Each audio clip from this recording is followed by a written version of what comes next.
Schedule a free design consultation, and the more you buy, the more you'll save on blinds, shades, shutters, and more from Budget Blinds. Visit budgetblinds.com today. This is Newcap News with Bart Pediasic.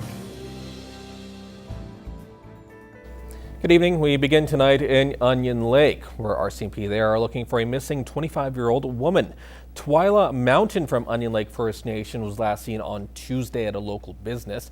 At the time, she was wearing a gray sweater and sweatpants and is described as 5'4", approximately 135 pounds, with black hair and brown eyes. Now, she owns a gray 2005 Hyundai Accent with a Saskatchewan license plate reading 876 JPT. Anyone with information related to her whereabouts is asked to call Onion Lake RCMP at 306-344-5550. Well, if you've been west of the city in the past few months, you've no doubt noticed the new development off of Highway 16. Musgrave Real Estate is behind a North Side project, and now they've revealed which future businesses will be coming to Lloydminster. But with less oil money in town, are the new arrivals taking a risk coming to the border city? Jeremy Thompson reports. It doesn't look like it now, but soon this muddy mess of wood and metal will be home to 2 new pubs, a co-op gas bar, and a second new hotel.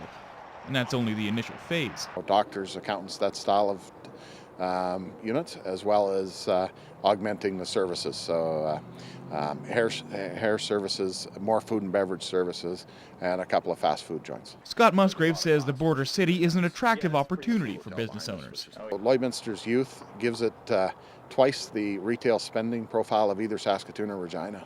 Planning for Hampton Square started last year, well before oil prices started to slide back in December. But what about new development? How do companies like Musgrave Real Estate attract new business owners to come to Lloydminster despite poor economic times? I think retail sales on any given year would be impacted by the oil economy, but in general, the retailers are large retailers. They're looking at long-term investments. I think the city and the province understand that they can't, just because this oil price, they can't stop with the infrastructure. President John Winter says the chamber is there to help support businesses if they're struggling. You have to be careful, but you can't stand still, because that's when we come out of this, then that's when we're behind. So combined, there's over $150 million of building permits to go, and that's going to be a pretty good year, in a year where we need some activity. Jeremy Thompson, Newcap News. Well, envision a world where everyone is able to eat well and what they enjoy. That's what Midwest Food Resources wants, and now they've joined Food Centre Canada's group of good food organizations to help reach that goal. It's a great way for us to evaluate what we're doing and ensure that. Debbie Bonson, Executive Director of Midwest Foods, says the draw to becoming a good food organization is a network it provides. We'll have access to a whole bunch of training toolkits and manuals and other resources that we can use within our programs. There's an annual workshop we can go to with other people all across Canada who are doing the same kinds of programs as we are. Midwest Food Resources is an outreach program for everyone on all income levels. They offer programs such as fresh food boxes, community gardens, and cooking programs for children and adults. Eastern Canada, a lot of times they'll build a building, put in a kitchen, have everyone come there, have the farmers come there with their stuff. At Midwest Food Resources and in most Western Canadian good food organizations, we go out to the community.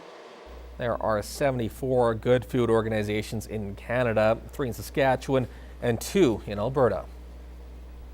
With companies like Organic Box and Spud.ca delivering boxes of fresh organic produce in the major cities, one local business is providing that option in town. All the vegetables are the same in every box. Amanda Anderson, owner of the Pure and Simple Market, says she took some inspiration from the larger companies and brought it home, where it's sometimes hard to get local and organic produce. Here, Farms and Services do offer food boxes, but often only a specific product, or the box isn't certified organic. I know everybody is always going to different places to get your fruit and vegetables. I actually wanted to bring in an option for customers just to come pick them up instead of run into different stores to grab different options.